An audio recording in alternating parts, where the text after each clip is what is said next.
La plupart des entreprises africaines meurent du fait des erreurs de gestion que font leurs entrepreneurs sur l'argent.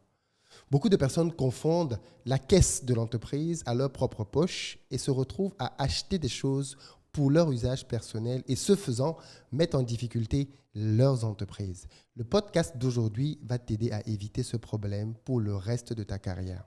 C'est vraiment un podcast que l'on aurait aimé écouter bien avant de se lancer dans l'entrepreneuriat. Donc, si tu es entrepreneur, il faut absolument que tu l'écoutes jusqu'à la fin. Si tu ne l'es pas encore, crois-moi, tu vas gagner 10 années d'expérience en écoutant cette émission. Et aujourd'hui, je suis en compagnie d'un entrepreneur qui a plus de 10 ans d'expérience, qui est en train de construire un groupe leader dans le domaine de la communication digitale. Son entreprise aujourd'hui est en pleine croissance et c'est un régal de l'écouter parler d'argent et d'entreprise parce qu'on sent bien qu'il a beaucoup d'expérience, qu'il a commis des erreurs et qu'il en a appris.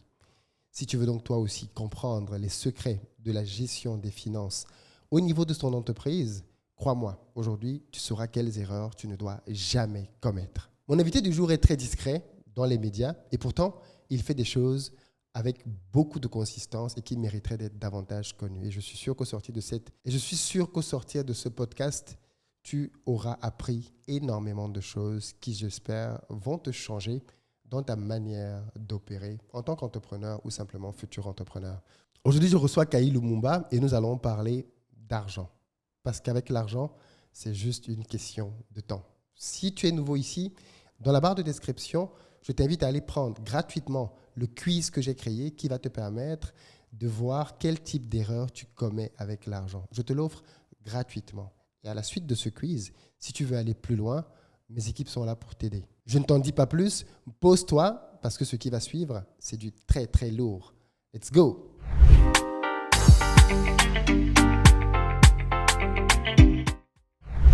Bonjour Kayi. Bonjour Philippe. Merci d'avoir accepté de venir sur le podcast afin qu'on puisse parler de finances et de gestion de finances personnelles. Merci pour l'invitation. Je t'en prie. Mais comment s'appelle le podcast du coup? C'est juste une question de temps. Ah d'accord, ok. Ce nom-là a eu une histoire. Mmh. D'ailleurs, pour commencer déjà, est-ce que tu peux te présenter pour les gens qui ne te connaissent pas encore? Ok, donc moi c'est Kayi Lumumba, je suis congolais, je vis en Côte d'Ivoire, entrepreneur panafricain, avec une vision, je rêve d'un monde où la jeunesse africaine serait actrice de la transformation du continent. Et je me suis, pour cette vision, je me suis donné des missions à la fois dans le digital et dans l'entrepreneuriat. Donc dans le digital, j'ai fondé un groupe, Totem Experience, avec un associé. Et dans ce groupe, voilà, on accompagne vraiment les acteurs de l'écosystème à comprendre qu'avec les outils d'innovation et de storytelling, tu peux avoir un impact sur tes communautés. Donc, ça se traduit par une agence de communication digitale, une agence de création de contenu. Et ce qui nous démarque, c'est qu'on a aussi créé une communauté Adicom, donc Africa Digital Communication, où il y a 10 000 acteurs de la créativité du digital qui sont dans cette communauté. On a des événements à chaque fois où Google, Facebook, Twitter débarquent et on essaie vraiment de développer. C'est un secteur totalement nouveau. Donc voilà. Et puis pour finir la présentation, donc le groupe il est présent dans maintenant ces pays d'Afrique francophone. On est une 50aine d'employés. Et voilà, et on a vraiment la chance de travailler avec des grands groupes, que ce soit américains, français, africains. Voilà, et ça fait de nous aujourd'hui le premier groupe de communication digitale panafricain, donc focus uniquement sur le digital dans plusieurs pays. Voilà. C'est une bonne présentation. Et tout ça, ça fait beaucoup d'argent, Kayi. Bah, ça fait beaucoup d'argent pour l'entreprise. Oui, bien sûr. toujours. Je pense que tu as déjà eu des invités qui ont eu à l'expliquer. C'est vrai que les entreprises font des millions d'euros, mais ça ne veut pas dire que je suis millionnaire. Donc, je pense que tu l'as déjà dit, on le répète, mais un entrepreneur, il se rémunère sur le profit. Il faut vraiment toujours poser la question du profit. Quel est le profit et qu'est-ce que tu fais avec ce profit? Est-ce que tu continues la course, tu réinvestis ou est-ce que tu le dilapides? Quel est ton plan? Après, tu fais ce que tu veux, mais vraiment la notion de profit, bon, je l'ai appris je l'ai apprise au fur et à mesure, on pourra en parler, mais c'est vraiment capital que les gens développent ce réflexe quand ils entendent un chiffre, de demander toujours et comment ça se passe au niveau de ton profit. Du coup, effectivement, pour rester dans la même lignée, aujourd'hui, tes entreprises sont profitables? Oui, elles sont profitables parce que déjà, on n'a pas le choix. On n'est pas dans un système start-up. On n'est pas dans un système start-up où on a des fonds qui rentrent chaque année.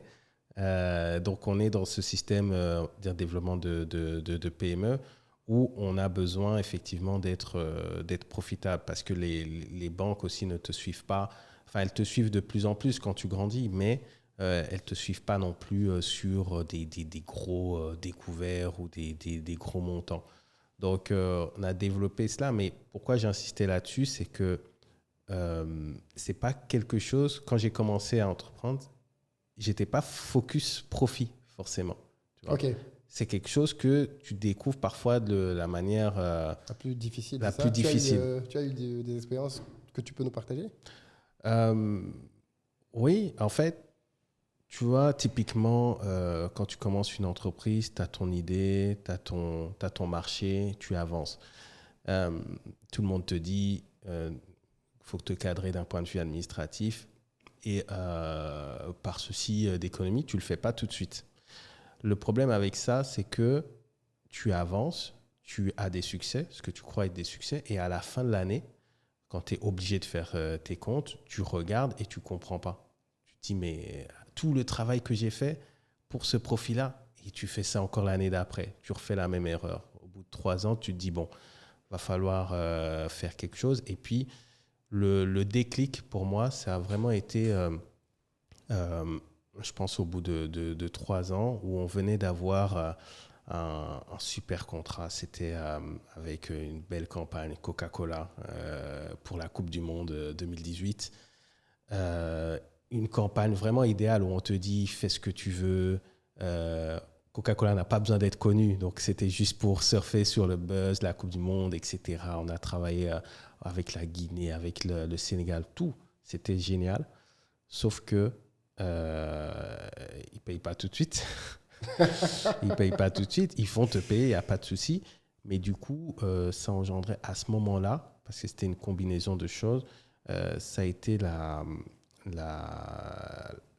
fois où, pour régler les salaires, ça a été très compliqué. Et je me suis dit, c'est la dernière fois. C'est la dernière fois et je m'en souviens très bien. En plus, c'était au tout début de ma relation avec ma compagne actuelle. On était en week-end et tu sais, quand ça commence en plus, tu vas pas parler de ça. Donc, tu vois, tu as un poids mental où tu vois que des chiffres en tête.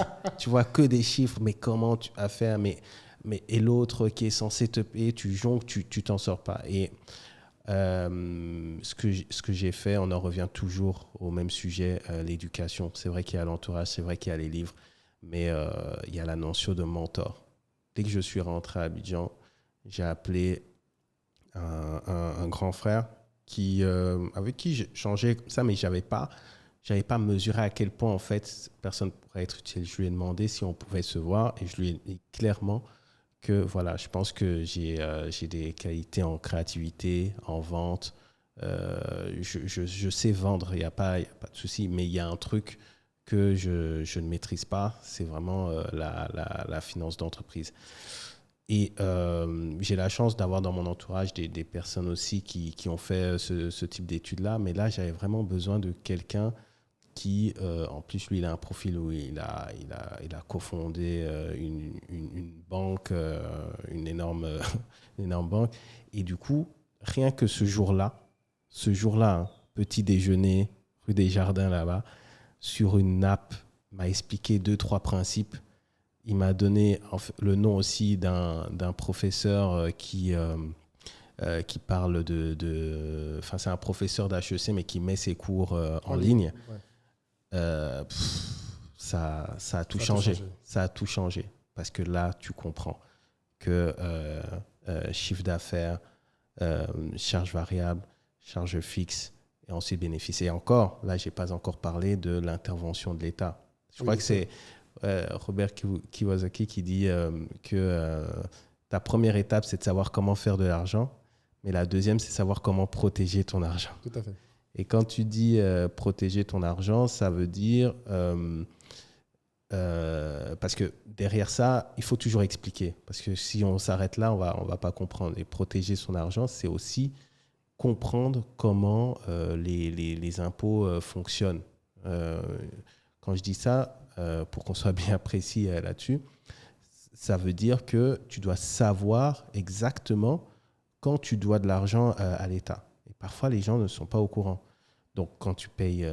Dès que tu as des transactions, donc il y a la TVA. Bon, ça, j'allais dire tout le monde connaît, mais non. Il y a des gens qui découvrent ça au bout de 2 ans de la manière la plus difficile, justement. Ouais. La TVA, tu payes des salaires, ils sont chargés.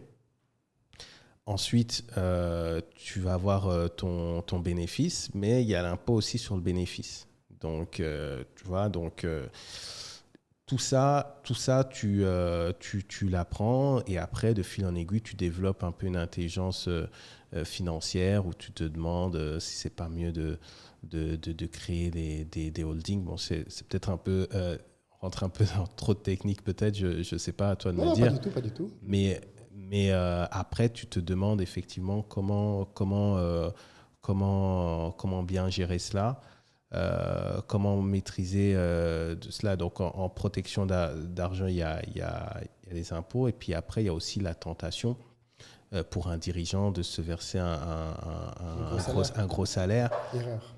Voilà, et l'erreur. Mais tu l'apprends aussi au fur et à mesure. En fait, quand tu es dirigeant, tu n'as pas forcément besoin d'un gros salaire, puisque, encore une fois, ton revenu, ta valeur dépend du profit.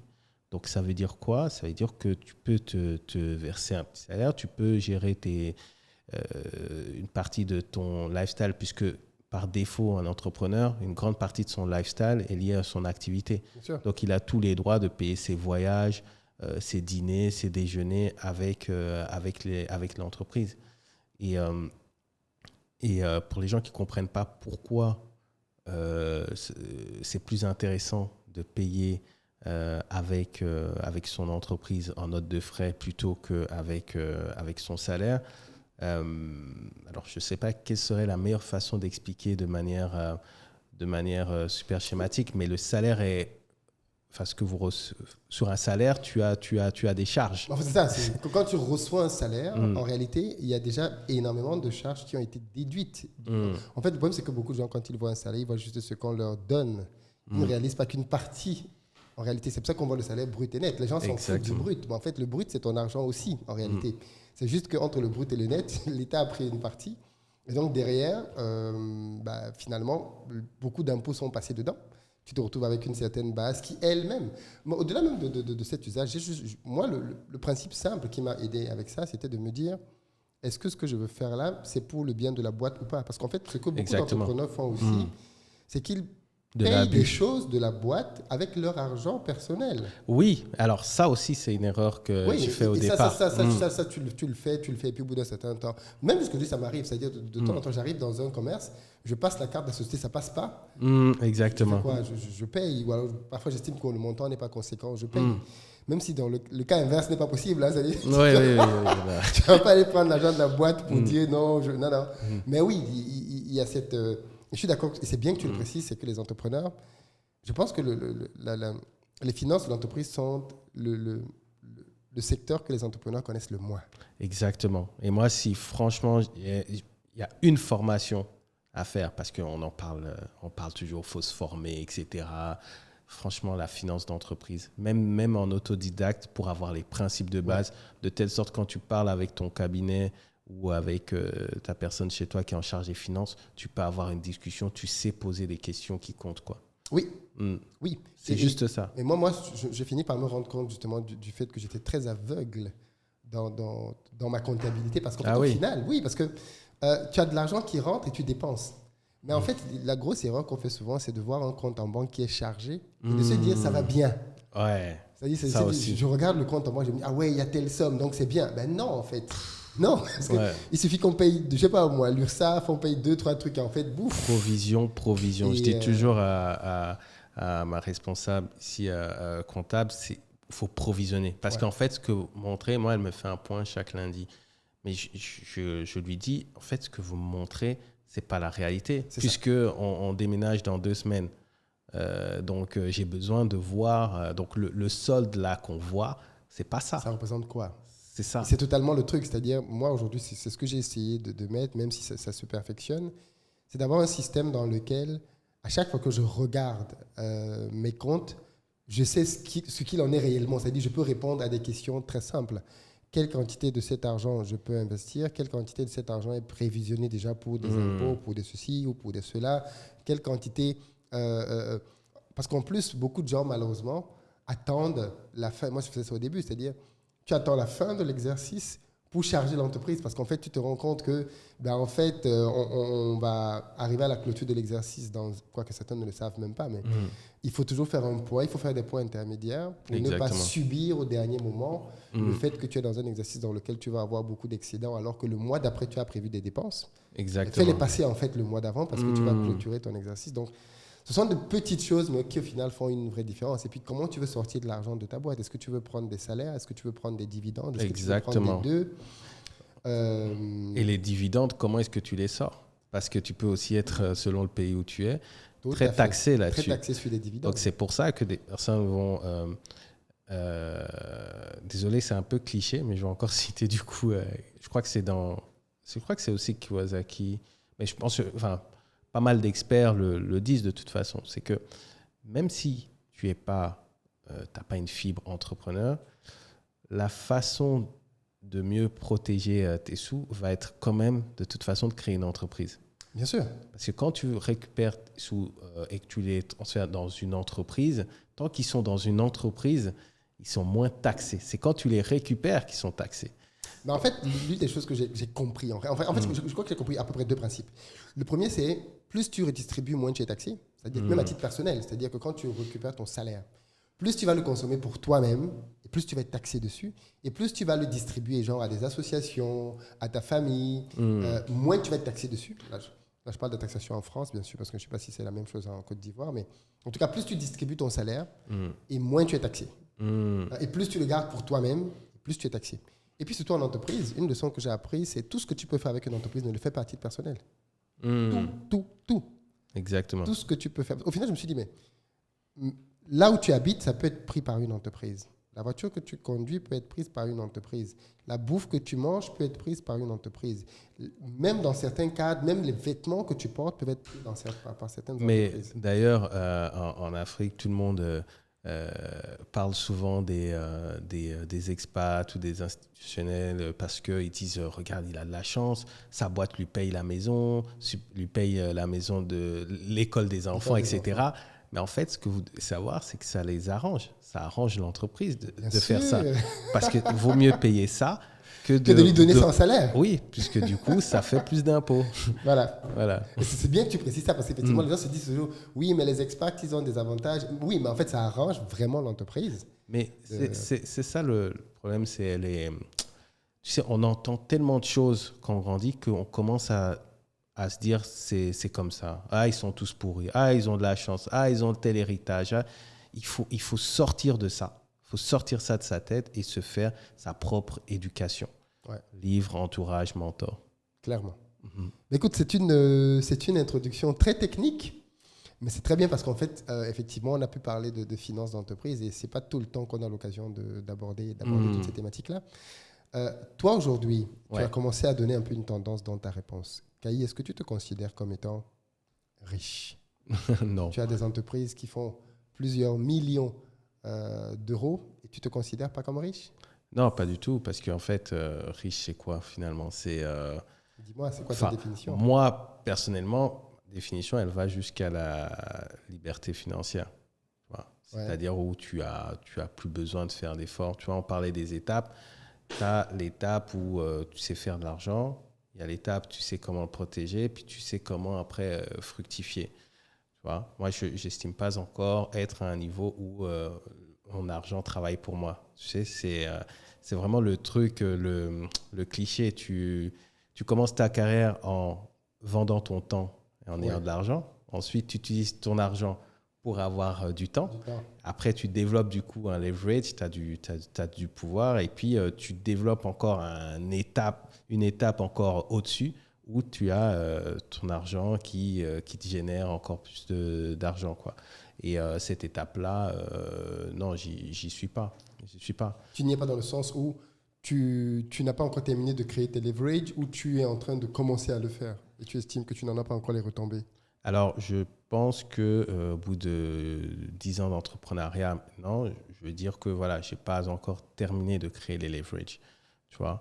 Maintenant. Oui, c'est normal aussi. Hein. Oui, voilà. Il a fallu le temps où tu sois rentable, il a fallu. Oui, voilà, c'est ça.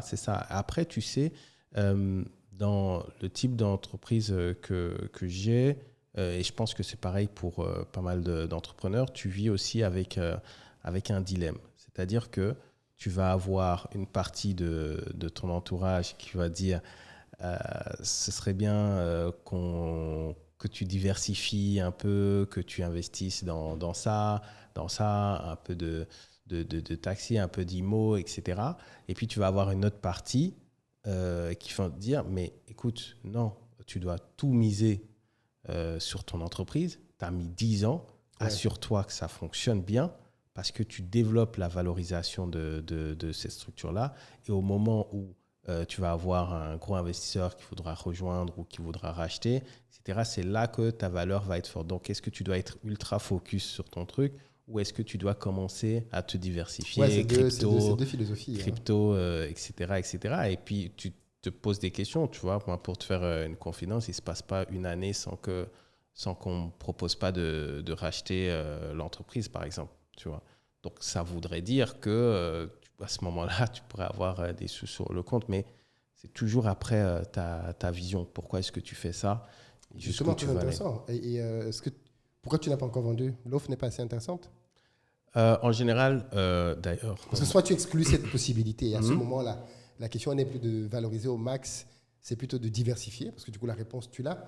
Soit ça reste quelque chose que tu as sur la table quand même. Tu te dis, il y a des offres qu'on ne refuse pas. Si on te fait un chèque aveugle, tu mets le montant que tu veux, tu vends. Non, mais je pense qu'effectivement, il y a certains montants qui peuvent... Tu revois toutes tes philosophies, toutes tes visions. Je vais recommencer avec une autre vision. C'est oui, même moi qui suis le rêveur. Mais non, moi, en fait, en général, et puis d'ailleurs, mon mentor dit que c'est une erreur, je ne prolonge pas trop les conversations parce que j'aime pas faire perdre le temps aux gens quand, j'estime que dans ce qu'on est en train de faire, c'est-à-dire être la première structure panafricaine à vraiment être... ce qu'on essaye de faire, ça n'a jamais été fait. Tu vois. C'est une structure qui va vraiment dominer le continent quand il s'agit de questions de communication digitale, créativité digitale.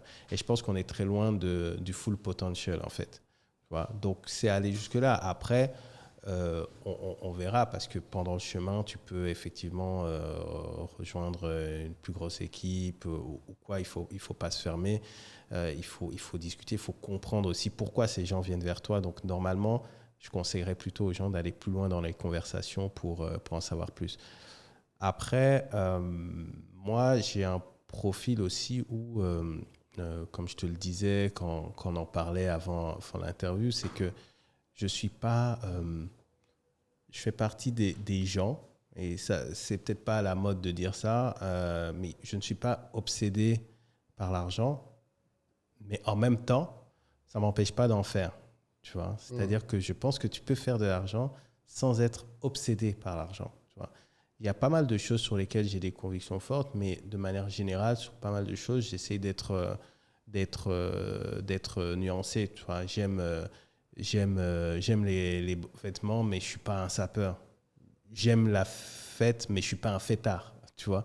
Donc, je nuance tout.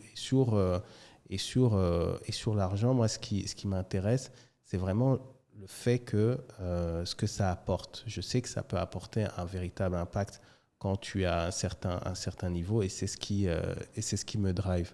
Donc, mon propos, tu vois, Philippe, c'est de dire que tu peux faire de l'argent même quand tu n'es pas obsédé par l'argent. Moi, je ne suis pas obsédé par l'argent, mais je sais comment faire de l'argent, je sais qu'il faut en faire pour le niveau d'impact que je veux avoir. Ce qui m'intéresse aujourd'hui dans mon cheminement, c'est que quand je fais de l'argent, d'autres personnes font de l'argent aussi.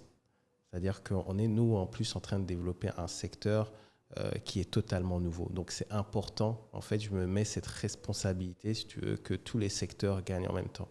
Moi, les marques avec lesquelles je travaille, elles font des sous grâce à nous. Tu vois, elles font vraiment des sous. C'est un bon retour sur investissement. C'est des très grandes marques hein, dans tous les secteurs, télécom, banque, etc. Et pareil, on travaille avec énormément de créateurs de contenu et d'influence. On a développé ce réseau-là où je peux te dire que les chèques que je signe chaque semaine, c'est des vrais montants et c'est des personnes qui, grâce à ce qu'on a mis en place, vivent de leur talent, à fédérer les gens, de leur talent dans la création de contenu. Tu fais vivre des influenceurs, en fait. Entre autres. Mais d'ailleurs, je t'ai proposé plusieurs fois de t'apporter des sous. Hein, tout à l'heure, tu m'as enfin dit que tu étais ouvert, que tu comprenais la vision. Mais en fait, tu vois, si tu veux, moi, pourquoi je fais tout ça? Il y a un truc émotionnel. J'ai parlé de digital, j'ai parlé de business. Mais tu vois, le storytelling, c'est quelque chose qui me tient à cœur. Et j'ai l'impression, et j'ai vraiment envie que les gens qui sont capables de raconter des histoires, de raconter notre histoire, puissent être encouragés, puissent vivre de ça. En fait, pour moi, c'est primordial.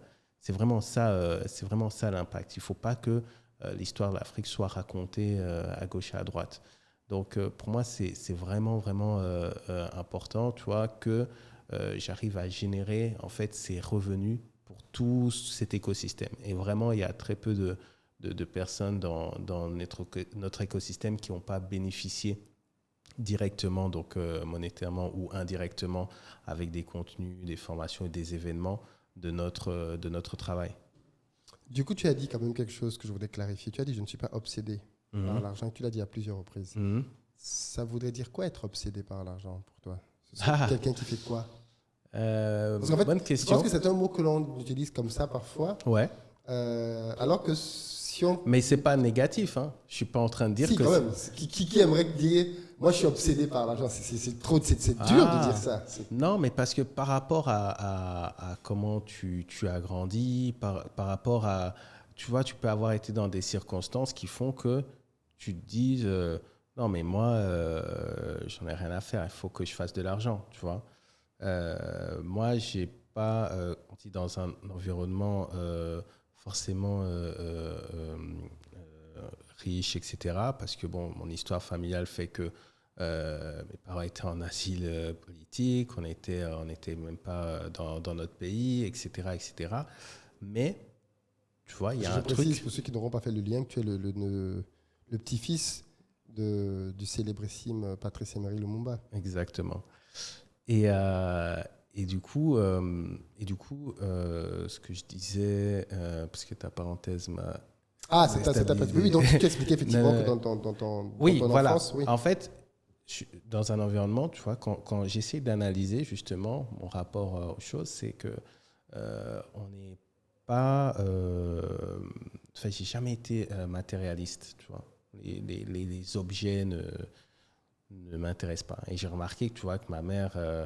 Elle a ce truc-là, tu vois. C'est-à-dire que plusieurs fois, la pauvre, on lui a volé des choses, etc., dans ses déménagements et tout ça. Elle dit toujours, heureusement que je ne suis pas un matérialiste. Et vraiment, c'est un truc que ça a transmis. En fait, il n'y a pas vraiment de matériel qui m'intéresse. Donc, l'argent... Donc, tu ne fais pas de folie avec ton argent. Il n'y a pas des trucs... Dans quoi tu dépenses ton argent? Parce que si la boîte prend l'essentiel de tes charges, qu'est-ce que tu fais de ton argent? Alors... Aujourd'hui, c'est différent comme tout le monde. Il y a un cheminement. Bien sûr qu'avant, je peux te dire, j'ai fait des erreurs. Je parlais des vêtements tout à l'heure, où tu vas aux galeries, Ralph Lauren, etc. et tout. Ou alors avant, une des plus grosses erreurs, mais ça, franchement, c'était difficile de me rendre compte à ce moment-là. Mais quand je suis devenu entrepreneur, je suis resté dans le même logement que j'avais quand j'étais salarié, alors que c'était un loyer vraiment élevé, tu vois, ce genre de choses. Mais aujourd'hui c'est un peu différent parce que même si je ne suis pas obsédé par l'argent, j'ai une plus grosse conscience, tu vois, parce que aussi, j'en parle plus avec ma compagne qui est peut-être même plus sensibilisée que moi sur ces sujets-là. Donc, en cas de problème, fonds de sécurité, également fonds vacances, également. Donc, il y a différentes poches comme ça qui sont créées et mises en place. En fait, ouais. Exactement. Mais encore une fois, j'insiste sur quand moi je dis que je ne suis pas obsédé par l'argent, c'est que je n'ai pas développé ces réflexes super vite en fait. C'est venu après, grâce à mon entourage proche, etc., qui m'a vraiment sensibilisé là-dessus. Il faut savoir que sur 5 de mes plus proches, j'ai un gars qui est dans l'investissement, qui est basé en Suisse, un gars qui est auditeur, un autre qui est en contrôle de gestion.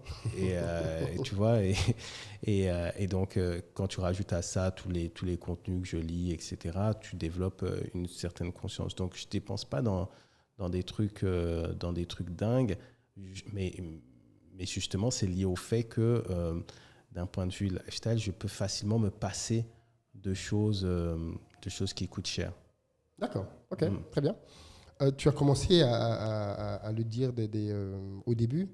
Je voulais qu'on parle un peu de ton rapport au crédit. Est-ce que alors, on a parlé de l'entreprise qui, effectivement, parfois peut avoir besoin de crédit, mais à titre personnel, est-ce que ça t'est arrivé de prendre des crédits? C'est quoi ton rapport au crédit? Moi, je ne sais pas d'où ça me vient, mais j'ai vraiment une aversion par rapport au crédit. C'est-à-dire que j'ai toujours eu du mal. C'est-à-dire que même dans les conversations entre amis, t'entends ah ouais, bon là, je suis en découvert, etc. Enfin, les gens parlent de ça facilement. Et moi, je me dis, mais comment tu peux être à moins de zéro? Tu vois, je sais pas, mais c'était toujours un truc particulier. Mais tu sais, Philippe, je sais pas dans quel sens tu poses cette question, à savoir, est-ce que je ne sais pas dans quel sens tu poses cette question, mais ce que j'ai envie de dire, c'est que je ne sais pas s'il y a une bonne réponse. Je ne sais pas si ma réponse est la bonne, parce que ce que j'ai découvert après, plus tard, quand je suis devenu entrepreneur, c'est l'inverse. Justement. C'est l'inverse que j'ai compris. C'est-à-dire qu'un jour, je parlais avec un entrepreneur, on parlait de nos conseillers bancaires, et je disais... moi, je lui avais demandé comment ça se passait pour les découvertes. Il m'avait dit que ça, c'était pas possible. Et j'ai pas cherché à creuser, quoi, plus que ça. Parce que dans ma tête, tout ce qui est crédit, etc., découvert, c'est mal. Et l'entrepreneur, je m'en souviendrai tout le temps, il m'a dit, mais comment tu fais alors? Et donc là, quand j'ai commencé à me renseigner, j'ai compris que, en fait, c'était moi qui n'avais rien compris. C'est qu'en fait, le but du jeu, c'est d'utiliser justement, de développer une confiance avec la banque qui va te mettre des fonds à disposition, tu vas utiliser, tu vas fructifier, et donc du coup, tu vas rentrer dans un cercle vertueux, tu vois. Mais je ne l'avais pas compris avant, c'est grâce à l'entrepreneuriat que je l'ai compris, et après j'ai compris au fur et à mesure que ça marchait aussi comme ça pouvait aussi marcher comme ça d'un point de vue personnel, avec notamment l'immobilier vu que les banquiers ont confiance dans ce secteur-là, quoi. Tu vois, mais mon rapport au crédit, il est celui-là. Maintenant, il est totalement différent avec l'entreprise. Maintenant, j'essaie justement d'en négocier au maximum parce que j'estime que je le mérite. Et surtout, j'ai développé une confiance. C'est-à-dire, quand tu me prêtes, si je prends tes sous, c'est parce que je suis extrêmement confiant sur le fait de la manière dont je vais en faire, faire usage. En faire usage, c'est ça. Être en mesure de rembourser. Ça veut dire qu'aujourd'hui, à titre perso, tu n'as toujours pas de crédit, mais au niveau avec l'entreprise, tu deals avec des crédits. Exactement. Alors, à titre perso, c'est en changé, puisque là, je suis en train de voir sur notamment des voitures pour faire un peu de transport ou ce genre de choses. Pour de l'investissement, finalement. Oui, c'est que de l'investissement. Ah oui. Enfin, tu parlais quand même pas de crédit à la consommation, j'espère. J'en sais rien. On est dans un podcast sérieux. On est dans un podcast sérieux. Non, un podcast où on dit la vérité, surtout. Oui, donc, non, mais ça, oui, non, c'est forcément, oui. Non. Du coup, je te repose la question différemment. Supposons que tu as besoin de 50 millions, ok, pour acheter des voitures. Tu les as dans ton compte en banque. Tu as l'option de les prendre avec une banque. Qu'est-ce que tu fais? Banque. Pourquoi? Parce que les 50 millions là que j'ai, ils peuvent servir à autre chose. Au lieu d'avoir 50, c'est comme si tu avais 100. Parce qu'en fait, les 50, ce que les gens qu'il faut sachent, c'est ta garantie. Le truc important qu'il faut dire, c'est que c'est quand ça va bien pour vous qu'il faut emprunter. C'est pas quand ça va mal. Parce que quand ça va mal, on te donne rien. Personne ne t'emprunte. Tu vois? Et ça, c'est pareil pour tout. C'est pour ça quand on dit épargner, en fait, c'est comme les Américains ils font, ils ont des notes là-bas carrément. Oui. Tu Scoring. Voilà, Score, ouais. des scores. C'est-à-dire qu'en fait, Credit score, je crois que c'est ça, oui. C'est ça. Donc, tu développes en fait finalement ta note vis-à-vis des institutions qui te permet après d'avoir du leverage. Hein. Mais quand tu vas mal, c'est compliqué. Là, tu as intérêt à avoir de bons amis parce que la banque, c'est plus ton ami. Quoi. Non, mais c'est intéressant de dire ça parce que tu vois, il y a beaucoup de personnes qui ont une aversion au crédit qui, en fait, je pense, est simplement due à notre éducation. On ne s'en rend pas compte, mais ça fait partie de ces choses que tu reçois indirectement. Exactement. Les parents africains, en général, ont très peur du crédit parce que c'est perçu comme étant un piège tendu par une banque. Exactement. Et donc, du coup, tu vas voir que beaucoup de parents préfèrent tout faire en fonds propres. J'ai acheté mon terrain, j'ai construit ma maison. Et les parents aiment bien se vanter de ça, tu vois. Moi, je ne dois rien à personne. La nuit, quand je dors chez moi, je dors tranquillement. Et donc, même sans s'en rendre compte, quand tu vis dans une maison dans laquelle les parents disent ça tout le temps, tu finis par intégrer que le crédit, c'est une mauvaise chose. Exactement. Et ça se voit même quand on va à l'étranger et qu'il faut devenir propriétaire. C'est-à-dire, moi, je me rappelle lors de mon premier investissement, c'était l'achat d'un immeuble. J'ai repoussé la signature chez le notaire 2-3 fois en trouvant des prétextes. Parce que je réalisais que maintenant, je vais prendre un tel crédit sur tel nombre d'années. Et là, tu convertis en francs CFA et tu te dis, mais non, c'est pas possible, c'est trop d'argent. Et même le jour où on est arrivé pour signer, parce que du coup, le notaire avait commencé à menacer, même le jour où on est arrivé, j'ai essayé de trouver encore une pirouette pour ne pas signer parce que je me disais, mais là, je vais m'engager sur une telle période, c'est énorme. Et c'est là que tu te rends compte que même si tous les chiffres te montrent qu'en fait, ton risque est très, très faible, parce que le deal il est bien fait, eh bien, tu as peur quand même. Tu ne sais pas expliquer pourquoi tu as peur. Et ça, je pense que c'est dû à notre culture, simplement. Parce que beaucoup d'Africains ont la même peur que tu as eu. Toi, c'est « Ah, le crédit, c'est dangereux. » Mais si tu fais un sondage et que tu demandes le mot dette, est-il positif ou négatif, je pense que tu auras plus de gens qui vont dire négatif. Oui, tu vois? oui. Et pourtant, quand tu justement comprends comment l'argent fonctionne, tu te rends compte que tu ne bâtis rien sans la dette. Moi, je le dis toujours, quelqu'un qui ne s'appuie pas sur la dette, et j'en ai beaucoup parlé avec mon mentor, qui m'expliquait justement que Philippe, non, en tant qu'entrepreneur, très vite, tu dois commencer à prendre du crédit. Très vite, parce qu'en fait, justement, tu vas te bâtir un crédit score qui va faire que quand tu voudras faire de gros investissements, les banques pourront te suivre. Et il aimait bien prendre l'exemple. Il dit, tu crois que Dangote fait des trucs avec son argent? Mais tu vois, j'aurais rêvé pouvoir écouter un podcast comme ça il y a 10 ans. Ouais. Tu vois? Oui. Parce que ça paraît comme ça évident, mais il faut que les gens sachent qu'on a appris ça un peu sur le tas. Sur le tas, oui, bien sûr. Parce que moi aussi, au début, si tu veux, en plus, moi, mon premier gros business, c'est de la formation. Et dans la formation, tu n'as que du cash. Je veux dire, la matière première, c'est ton cerveau. Donc, tu dépenses très peu en termes de charges. Donc, tu as beaucoup de liquidités. Et tu finis par te dire que c'est normal. Mais en fait, déjà, dans mon cas, non. Dans la plupart des boîtes, c'est pas comme ça. Les gens n'ont pas beaucoup de liquidités. Et moi, mes clients ne payent pas 30, 60 jours plus tard. Ils payent cash. Donc, on a beaucoup de trésor. À tel point que ma banque m'a contacté plusieurs fois quand je démarrais pour me prêter de l'argent. J'ai dit non, c'est bon, j'en ai pas besoin. Mais plus tard, je me suis dit, mais en fait, moi, si c'était à refaire, même si j'en ai pas besoin, je vais le prendre quand même et je vais rembourser. Parce que du coup, tu vois, tu te crées un historique de remboursement de crédit. C'est ça qu'on veut voir. Est-ce qu'il est capable de rembourser un crédit? Et ça fait que le jour que tu as besoin d'une somme plus conséquente, ouais, il avait remboursé 50 000, ouais, il avait remboursé 80 000. Et même le véhicule, justement, les véhicules que je prends, je peux les payer cash. Mais non.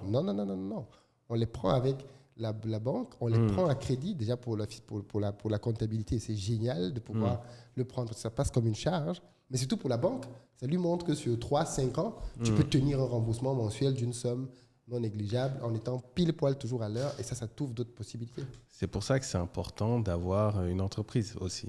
Tu vois? Bien sûr. Parce que, tu vois, au début, tu disais, bon, on a beaucoup parlé de finances d'entreprise, mais pour moi, c'est vraiment lié. C'est-à-dire que même pour les personnes qui se disent comment je vais gérer mes finances personnelles, je pense qu'il faut qu'ils considèrent l'idée, la possibilité de créer une structure parce que tu peux plus facilement gérer tes opérations avec ça. C'est le meilleur moyen. C'est pour ça d'ailleurs que le système de holding existe. On crée une holding parce qu'on a une société qui fonctionne bien et qu'on veut se servir de l'argent de cette société pour d'autres choses. Exactement. C'est le but de la holding. Totalement. Alors, je précise bien, il faut déjà avoir une société qui fonctionne bien. On ne fait pas de holding pour le tourisme. Mais quand tu as au moins une société qui fonctionne bien, tu te crées une société mère qu'on va appeler holding et tu crées, à partir de cette société mère, des sociétés filles qui vont être des cousines ou des sœurs de ta société qui fonctionne Exactement. bien. Et à partir de là, tu fais remonter l'argent justement de ta société qui fonctionne bien vers la maman qui, elle, maintenant peut nourrir d'autres filles. Et ça fait que le surplus d'argent que tu as sur une entreprise, tu le dispatches ailleurs. Et puis je me suis toujours dit, mais en fait, quand on y pense bien, quand tu es entrepreneur, tu as plein d'autres projets en fait. En fait, je vois même pas l'intérêt de vouloir avoir l'argent dans son compte en banque. Et moi, je dis parfois aux gens justement, et même pas parfois, je dis souvent aux gens que si tu as beaucoup d'argent en banque, c'est le signe même que tu ne sais pas gérer l'argent. Parce qu'en fait, l'ignorant dans la finance pense que le but, c'est d'avoir beaucoup d'argent sur son compte en banque. Non, la banque n'a pas pour but de gérer... La banque n'est pas un lieu où on stocke l'argent. La banque a pour but d'être un lieu dans lequel tu fais des opérations, des transactions quotidiennes. Tu mets de l'argent là-dedans pour payer ton loyer, pour payer tes quittances, pour payer les dépenses du quotidien. Oui, mais le reste de ton argent, quand tu as déjà une épargne de sécurité, bien évidemment, tu te mets une épargne de sécurité que tu ne touches pas, mais le reste de ton argent doit circuler dans l'économie. Et en fait, les gens qui amassent l'argent dans les comptes bancaires, en réalité, démontrent qu'ils ne savent pas le faire circuler. Oui, je vois ce que tu veux dire. C'est vraiment ça. Et cette crainte, c'est dingue parce qu'il y a pas mal de ces principes qu'on nous enseignait en cours d'économie. Tu vois, la confiance des gens, leur épargne, etc. Mais que tu comprends vraiment que quand tu es dans la vie active, quoi. Et pour moi, d'ailleurs, pour terminer là-dessus, et beaucoup de gens, justement, ont cette idée, mais moi aussi je l'avais avant, c'est qu'il fallait avoir... Il y a eu des périodes de ma vie là où j'avais, je sais pas moi, 300 000 euros sur le compte bancaire. 300 000 balles, mais c'est énormissime. Qu'est-ce que tu fais avec autant d'argent je me rappelle même qu'une fois, mon banquier m'avait appelé pour me dire, mais pourquoi vous laissez cet argent sur le compte... En plus, c'était sur le compte d'épargne. Enfin non, comment on appelle le courant. Le compte courant. Ouais. Ah oui, en plus. C'était sur le compte là où en plus on te charge. Voilà, c'est sur le compte courant. Mais mets-le sur un compte truc ou bien mets-le sur un compte d'épargne, mets-le sur un plan de ceci, cela. Faites tourner l'argent. Mais aujourd'hui, bien évidemment, c'est juste impossible. Et c'est là que je voulais t'interpeller. Est-ce que toi, tu considères ta valeur financière par rapport à l'argent que tu as dans ton compte en banque? Parce que quand tu dis que tu ne te considères pas comme riche, alors que tu as une boîte qui est valorisée beaucoup de millions, c'est un peu paradoxal. Comment tu sais que tu es à la tête d'une boîte qui est valorisée beaucoup de millions et tu considères quand même que tu n'es pas riche? Pour toi, il faudrait quoi, que cet argent-là soit dans ton compte bancaire? Après, je vais te reprendre la réponse que tous les entrepreneurs, dans mon cas, te disent. La valorisation, c'est le prix à laquelle quelqu'un est prêt de payer. Donc, plusieurs millions, tu vois, on ne va pas rentrer dans les titres de presse et tout ça, quoi. Mais, ouais, donc il y a déjà cette question de valorisation d'assets. Maintenant, moi, comme je dis, je sais que je serai millionnaire, en fait, tu vois. Mais la raison pour laquelle je me dis ça, c'est pas par rapport à l'asset que vous voyez là, c'est-à-dire mon groupe Totem Experience, Adicom, ce que je fais dans l'entrepreneuriat, c'est pas ça. C'est en fait, je dis ça par rapport à la connaissance que j'ai pu accumuler, à la connaissance du game, comme on dit, à la connaissance de moi-même. Je sais exactement comment faire de l'argent, en fait. Et je sais également comment ça fonctionne pour le protéger. Maintenant, c'est une question de temps. Parce que si mon projet actuel ne fonctionne pas... C'est juste une question de temps. Voilà, on en revient au titre du podcast. Et tu vois, donc c'est vraiment ça. C'est en gros, moi, j'ai vraiment des certitudes par rapport à ça. Je sais exactement ce que je peux activer, etc. Si je voulais être très riche, Philippe, je ne ferais pas ce que je suis en train de faire. Parce que je sais ce qu'il faut faire. Tu vois. Il y a d'autres business qui sont beaucoup plus rentables. Mais c'est parce que j'ai décidé d'associer ce que j'aime avec ce que je sais faire. Et maintenant, j'utilise également la connaissance. Mais je sais que si ça ne fonctionne pas, je peux également faire autre chose. Parce que voilà, exactement. Tu vois, grâce à ces dernières années, j'ai voyagé dans une vingtaine de pays d'Afrique. Tu vois, c'est pas des choses que j'aurais pu faire dans d'autres circonstances. Tout ça, c'est des choses que j'ai fait moi-même, tu vois, grâce à mon équipe, bien sûr. Mais ce que je veux dire, c'est que j'ai une confiance dans ce que je peux créer, dans ce que je peux générer, dans ce que je peux apporter à ce monde. Tu as ta principale asset, en fait. Et je pense que tout le monde devrait réfléchir comme ça, c'est-à-dire que ton meilleur asset, ton meilleur atout, c'est toi-même. Plus tu as confiance dans cette valeur et plus tu nourris cet asset en valeur, plus tu seras serein dans ta capacité à générer des revenus et des profits, bien sûr. D'accord, ok. Est-ce que tu es millionnaire? Ça fait 3-4 fois que tu me contournes, tu tournes, tu dérives. Je t'ai déjà dit non. Tu dis non. Mais c'est pareil, c'est-à-dire oui, d'accord, ok. Tu veux que je reprenne la phrase célèbre, je suis millionnaire sur le papier? Je ne suis pas d'accord. Non, je ne suis pas d'accord. La punchline du podcast. Ouais, c'est ça. Je suis millionnaire sur le papier. Parce que même si non, mais c'est une question de profit, je vais te dire. Prenons quelque chose de simple. Tu as déjà eu des offres, tu as dit. Oui. Donc ça veut dire que si tu avais vendu... Oui, mais regarde, déjà, si tu veux reprendre l'exercice, quand tu es... chaque secteur a une façon de valoriser les entreprises. Tu vois. Moi, je suis dans un secteur donc, de services, c'est vrai, qui est très recherché en ce moment sur le continent, mais parce qu'on a fait un pari. Quand on a commencé, ce n'était pas aussi demandé. Maintenant, c'est extrêmement demandé. Vraiment, chaque semaine, on n'a même pas le temps de faire du commercial qu'on nous sollicite. Mais toujours est-il que dans notre domaine, la règle, on va dire en théorie, c'est qu'on fait l'EBITDA, donc c'est ce qui te reste après toutes tes activités, donc le profit, qu'on va multiplier par 7 ou 8 pour connaître ta valeur. Ce qui est totalement différent dans certaines startups. Ah oui, déjà, ils font même pas, oui, voilà. C'est-à-dire qu'on regarde même pas le profit parce que parfois il y en a pas, mais on regarde le nombre de transactions, etc. et tout, et puis on fait une estimation de la donnée, de la data, etc. Donc tu vois, il faut faire très attention, tu vois. C'est très dur. Je suis dans un truc où je dois gérer mes coûts, gérer mes revenus, gérer mon temps, tu vois, la manière dont sont utilisées les ressources pour pouvoir déjà générer un profit.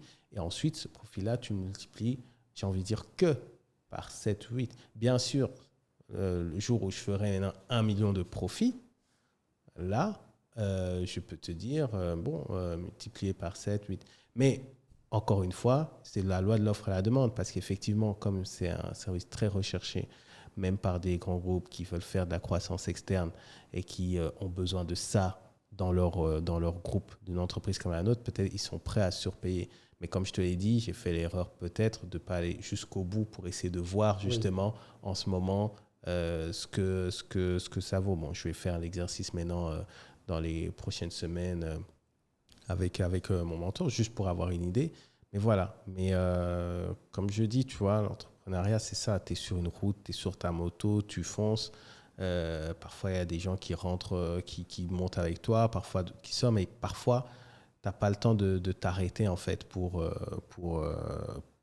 penser à tout ça. Donc, j'essaie pas d'esquiver ta Non, j'ai question, compris. mais c'est, comme tu as dit que c'est un podcast de vérité, Oui, on essaie de il dire faut. la vérité, quoi. C'est quoi ton rapport à l'épargne? Après, si tu parles en CFA... Non, non, Ah, non, non, non, non, non. ok. C'est quoi ton rapport à l'épargne?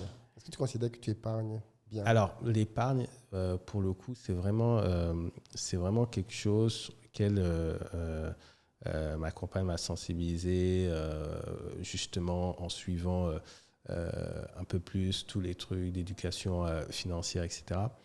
Et je dis ça parce que justement, on parlait de l'erreur que toi et moi on faisait même avant, c'est-à-dire que où tu mets ton argent parfois pour la société. Oui. Ah, le jardinier du bureau, et là, il a besoin de ses sous. Bon, tiens, Oui. ah, tiens, etc. Oui. Tu prends un taxi, tu payes, etc. Donc avant, j'étais vachement là-dedans, en fait. Mm. Donc, j'ai dû vraiment restructurer. Et ça aide aussi. Moi, j'ai un associé, on est à peu près, d'un point de vue personnel, au même niveau dans nos vies, etc. Donc, on a aussi des réflexions où il a fallu aussi discuter, prendre conscience qu'on n'est plus les fougueux entrepreneurs qui ont 26 ans et qui se lancent et qui, tu vois, qui partent un peu dans tous les sens. Donc, pour revenir à l'épargne, l'idée, c'est de suivre. Comme je te disais, on a tous suivi la masterclass, la vidéo aux millions de vues de Philippe, et puis on se renseigne. Et je pense que j'en suis, on va dire, aux bases. C'est-à-dire que chaque mois, il y a un fonds, comme je disais, sécurité. Il y a un fonds pour les imprévus. Il y a un fonds pour les vacances. Il y a un fonds aussi qu'on est en train de mettre en place parce qu'on a un petit en bas âge, tu vois. Enfin, je dis un truc tout bête. Il est trop grand, il faut changer de siège auto. Ah, bon, tu vois, tu veux changer de siège auto, tu veux prendre un bon truc. Tu vois, il ne faut pas que ça arrive et puis tout d'un coup, tu commences à réfléchir et bégayer. C'est ça qu'on essaie de mettre en place. En fait, c'est l'anticipation et c'est comme ça que tu construis ta sérénité. Maintenant, après, tu dois adapter aussi ton lifestyle en fonction de ça. Mais après, la chance, c'est qu'on n'est pas attaché à énormément de choses d'un point de vue matériel. Donc, c'est cette épargne-là. Maintenant, là, on est en train aussi de mettre en place, parce que c'est un peu plus difficile d'avoir l'information ici, mais il y a aussi des éléments d'assurance vie. Tu as des éléments où tu peux faire des placements. Donc, quand tu creuses, hein, parce que là, il faut creuser, parler avec les conseillers. Ce n'est pas tous les conseillers qui sont au courant. Donc, tu te renseignes. Mais il faut creuser. Il faut aller chercher l'info parce que ça vaut le coup. Ça vaut le coup.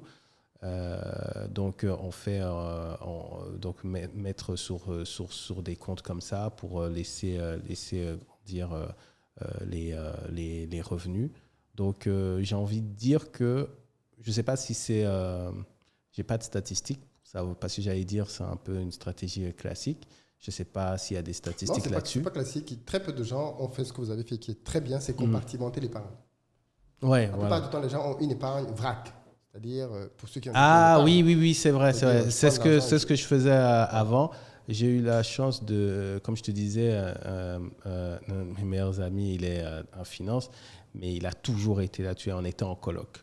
Et lui, pour le coup, il m'a vraiment, vraiment appris. J'ai toujours eu, à part justement quand j'ai arrêté la coloc, un fichier Excel. Même quand j'ai commencé dans la vie active, il avait toujours un fichier Excel.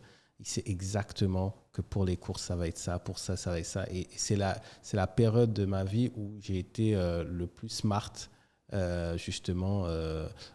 Après, avec l'entrepreneuriat, il y a tellement de turbulences que tu te perds un peu. Mais avant ça, comme je te disais tout à l'heure, je répète ma phrase, je ne suis pas obsédé par l'argent, mais je connais les principes, j'ai le bon entourage pour m'éduquer. Et tous ces éléments-là, je les connais, quoi. un petit truc alors moi, je peux juste te rajouter un ou deux trucs que je pense que tu pourrais rajouter. Quand on commence à avoir des enfants, il faut commencer à mettre de côté une épargne pour les études des enfants. Oui, ça c'est un truc qui va monter et qui va coûter très cher. C'est-à-dire que... De plus en plus, oui, tu veux dire? il va grandir. C'est-à-dire entre et puis si tu es en Côte d'Ivoire, une bonne maternelle, ici c'est peut-être 2 millions. Enfin, plus tu vas monter, plus ça va aller loin dans dans les tarifs et il faudrait mieux commencer à provisionner petit à petit pour ça aussi. Ça c'est super important, surtout pour...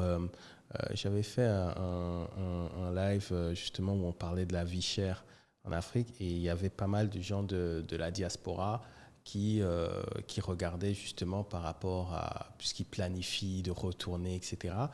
Et c'est vrai qu'on parle beaucoup de logement, transport, essence, etc. Mais l'éducation des enfants, ça coûte super cher. Ça coûte super Surtout cher. Surtout à Abidjan, ça coûte super cher. Super cher. Et donc, effectivement, si tu ne l'anticipes pas, c'est très, très, très dur. Tu vas le sentir. C'est très dur. Vraiment le sentir. Si tu as 3 gosses et tu dois payer 3 scolarités à 3 millions, ça fait quoi? Ça fait 9 millions avec, avec les inscriptions, les tenues, parce qu'ils te chargent pour tout, la cantine. Les tenues, les livres, voilà, la cantine, ouais, c'est ça. Donc, tu as 10 millions, ça fait par an 15 000 balles. Tu ne les sors pas de nulle part. Quoi. Il faut avoir planifié ça. C'est très dur. Et puis le dernier élément qui n'est pas négligeable, c'est la retraite. La retraite. Ouais. Alors. Même si tu vas travailler très tard, il viendra un moment où tu ne pourras plus. Et ce n'est pas plus mal de commencer, même si ce n'est pas une grande somme. Symboliquement, quand même, de se dire, je commence à penser à ce jour-là. Et je mets quelque chose... Je t'avoue que là-dessus, pour le coup, je suis très mauvais. Très mauvais. Mais depuis toujours, j'arrive pas à... Pourtant, tu vois, je fais des plans, j'imagine, dans 10 ans, etc. Mais je n'arrive pas à visualiser la retraite. C'est un sujet où je n'arrive pas à penser plus de 2 minutes, ce qui n'est pas bien. Surtout, tu vois, je vois en ce moment les infos, les gens qui se battent pour ça, etc. Mais en fait, j'ai développé un mindset où je compte tellement sur moi que tu vois, mais oui, mais justement, retraite, hein. C'est là où toi, tu as raison. Oui, bien sûr. Oui. Mais ce que je veux dire, c'est que je veux dire d'où je viens dans cette réflexion-là. Mais là où tu as raison, c'est que toi-même, et tu as utilisé un terme qui me parle déjà même symboliquement, de se dire... Ouais, de se dire. Après, tu as plusieurs manières de le faire. Un autre moyen de le faire, c'est au travers des assets. C'est-à-dire de se dire... Par exemple, moi, une des philosophies que j'avais, c'était de dire, à chaque fois que j'ai un enfant, il faudrait que je puisse bâtir tel type de patrimoine qui va permettre après de pouvoir prendre en charge peut-être sa vie. Par exemple, il faut que je fasse un investissement immobilier, peut-être construire un immeuble. Je sais que je fais un investissement lourd. Cet investissement lourd va permettre de pouvoir gérer toute la vie de l'enfant, en fait. L'école, les vêtements, la maladie et tout le reste. Je sais que tout ce que le bien va générer va être mis de côté pour cet enfant, quoi. Donc, ou alors pour toi, pour ta retraite, tu peux te dire, OK, quoi, plutôt que de mettre juste de côté une petite somme, je vais faire un investissement qui va être long et au bout de 15-20 ans, quand je serai probablement dans une phase où je vais plus y penser, cet investissement-là va commencer à être très rentable. Mais c'est la capacité à réfléchir à 15-20 ans qui est la clé, qui est la discipline de tout ce dont on parle depuis tout à l'heure, finalement. Ouais. C'est vraiment accepter que tu vas avoir des résultats court, moyen et surtout long terme. Du coup, l'autre volet quand même que je voulais voir avant de sortir de l'interview, ce sont les placements. Tu as commencé déjà à en parler en disant que justement c'est quelque chose qui te préoccupait. Et même en off, tu m'en as souvent parlé. Et on a même fait un podcast d'ailleurs dans lequel on parlait de la diversification. Et donc c'est vraiment quelque chose qui, de ce que je comprends, te préoccupe un tout petit peu. Est-ce que tu as trouvé le bon équilibre aujourd'hui pour toi ? Comment tu comptes réinvestir l'argent que tu gagnes ?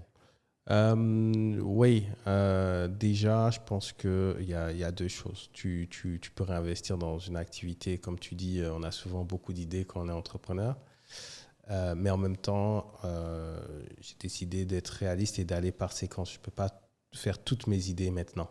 Tu vois ? Donc, là, au-delà de l'aspect communication digitale, maintenant, mon focus, c'est vraiment sur l'entrepreneuriat. Parce que comme toi, et tu le fais très bien, je pense que vraiment, en termes d'histoire, tu sais, nos grands-parents, ils se sont battus pour l'indépendance. Moi, je suis persuadé que c'est les entrepreneurs qui vont nous sortir de la dépendance économique, tu vois.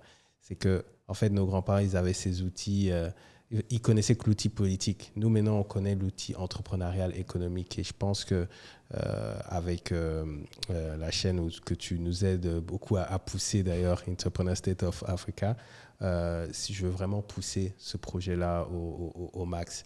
Donc ça, c'est le projet en termes de temps. Maintenant, après, tu as des sous que tu vas placer sur des marchés, sur certaines choses. Tu fais des placements aussi À la bourse, ce genre de choses?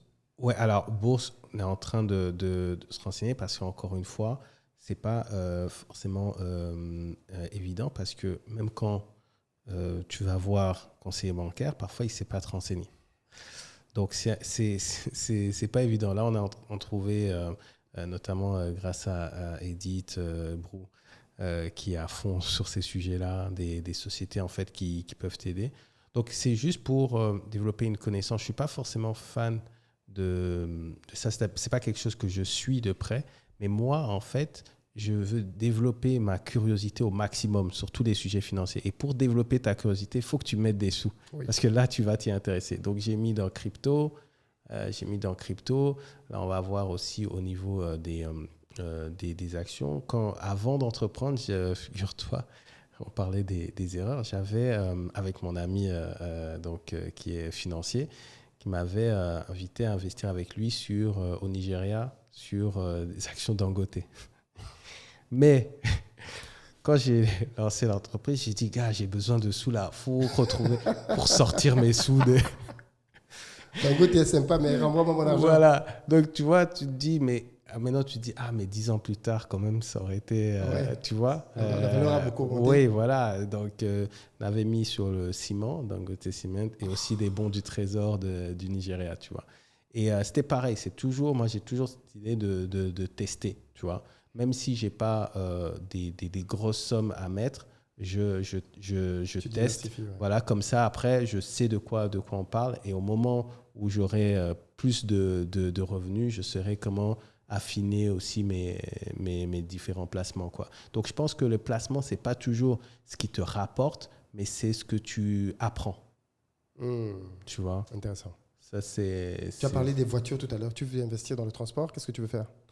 En fait, justement, la réflexion, c'est un peu un constat que tu as également fait. C'est-à-dire que dans nos capitales, mais notamment à Abidjan, quand tu vois le secteur du transport, tu as l'impression que, il fait que monter, il va continuer à monter. Et donc, l'idée, c'était encore une fois, de faire un test. Faire un test avec un véhicule et de voir. Alors, il y a la réflexion sur VTC ou pure location via des sociétés comme la tienne qui permettent justement à des personnes qui n'ont pas le temps de s'en occuper de gérer la flotte. Moi, je trouve que c'est des modèles intéressants, de la même manière que d'autres font des petits achats de studios et puis font du Airbnb par gestion. Moi, j'aime bien les trucs où c'est géré par des professionnels, etc. Tu perds un tout petit peu, mais tu gagnes. Moi, j'ai toujours aimé ce genre de choses. Après, il faut vraiment que ça soit géré par des pros, parce que moi, j'ai ce défaut, ou je ne sais quoi, mais si le business ne raconte pas une histoire, je sais que je vais m'en lasser. Je ne sais pas si tu vois ce que je veux dire. C'est-à-dire que je sais que Airbnb, ça rapporte, je sais que voiture, ça rapporte et tout, mais je sais que je n'arriverai pas à être concentré, moi, en gérant cela. Donc, c'est de la pure finance pour moi. Oui. C'est pur investissement et puis savoir comment ça fonctionne. Et puis voilà, quoi, apprendre. C'est toujours apprendre, tu vois. C'est dans tous les domaines. Et tout ça, alors, c'est pas forcément en lien avec ta question, mais ça me fait penser aussi, parce que tu es en face de moi. J'avais, je pense, il y a 1 an ou 2, je t'avais appelé parce que je me disais, mais tu as beaucoup d'entreprises. Ouais. Justement, c'était aussi une conversation comme ça. Je dis, mais et à titre perso, comment tu fais? Et du coup, rapidement, la conversation avait tourné sur le fait que toi, tu avais déjà franchi le pas, tu t'étais rapproché d'un fiscaliste qui permettait justement d'avoir du conseil sur comment tu ne fais pas d'erreur dans ta gestion, en fait, de l'argent de l'entreprise et ton argent personnel, et comment l'individu aussi y gagne. Parce qu'en fait, on a le mythe de l'entrepreneur qui doit se sacrifier. Oui. qui doit se sacrifier. Et tu es souvent là-dedans au départ. Mais même les plus gros investisseurs te disent que c'est des bêtises. Il faut que l'entrepreneur soit bien, en fait, pour bien travailler. Donc, ils préfèrent même que tu aies tout ce qu'il te faut. Et du coup, en discutant, je me souviens, tu m'avais même dit qu'il y avait des trucs, notamment, et ça, je l'avais beaucoup lu, sur la propriété intellectuelle. C'est là où je voulais en venir. C'est que on parle de beaucoup de placements, mais quand tu es entrepreneur, souvent, tu as beaucoup d'idées, mais tu ne penses jamais à les protéger, alors que ça pourrait te rapporter des sous. Clairement. C'est-à-dire que, je crois que c'est toi qui m'avais dit, par exemple, Investir au pays, toi, tu as trouvé le nom. Oui. Et le nom, le logo, c'est ta propriété intellectuelle. Tout à fait. Toi, Philippe. Et donc, Investir au pays te paye. Tout à fait. Parce que des royalties, tu vois. Et donc, C'était pas prévu que tu en parles ici, mais oui, tout à fait. Ah, d'accord. Bon. Après, vous avez le montage. Non, mais je trouve que c'est un tip, c'est-à-dire que parce que tu reçois beaucoup d'entrepreneurs, mais c'est vrai qu'on a ces deux casquettes à gérer, chef d'entreprise et également personne. Et en tant que personne, tu es responsable de ta famille, des tiens, des gens qui dépendent de toi, qui comptent sur toi. Et donc, tu dois également développer une intelligence pour protéger cet environnement-là, quoi. Clairement. Clairement. Merci beaucoup, Kayi. Ouais. Alors, est-ce que tu es obsédé par l'argent, Philippe? Moi, c'est ça la question. Pas du tout. Mais l'argent est important. Parce que ce terme avait l'air de te perturber. Donc. Non, mais qui aime être obsédé par quoi que ce soit? Le terme obsession, je suis d'accord avec toi que dans certains cas... Non, c'est le mot obsédé qui j'aime, mais le terme obsession... Obsession, c'est différent.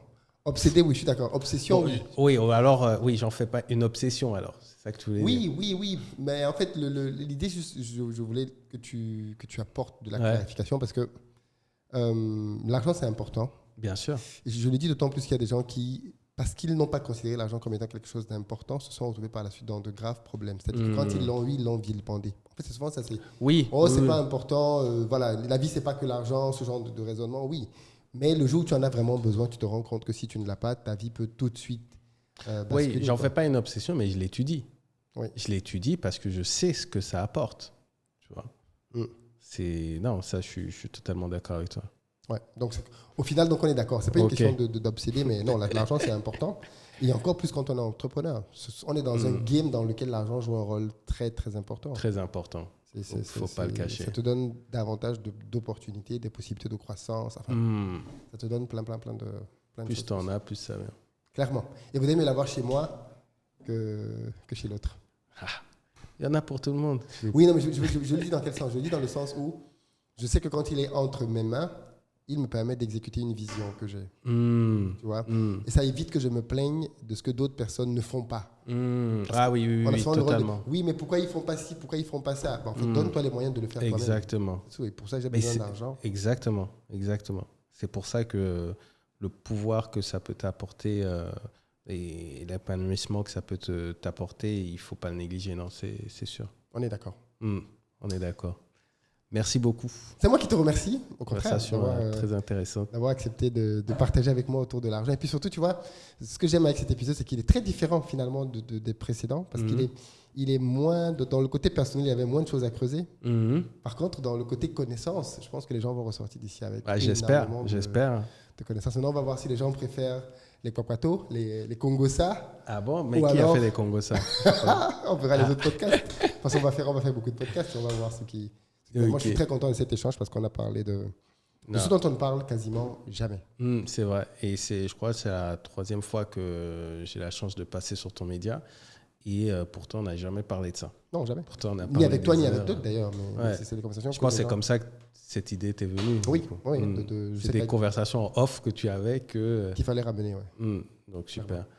Bravo à la chaîne, bravo à la communauté, Investir au pays. Bravo à toi, ramène-nous des clients, pour le podcast notamment. Ah oui, mais vous allez voir. Maintenant, vous allez voir la force de frappe, tu vois, exactement. de l'expérience totem. Exactement. Merci beaucoup, Kayi. Ok, merci Philippe. À très bientôt. Ciao.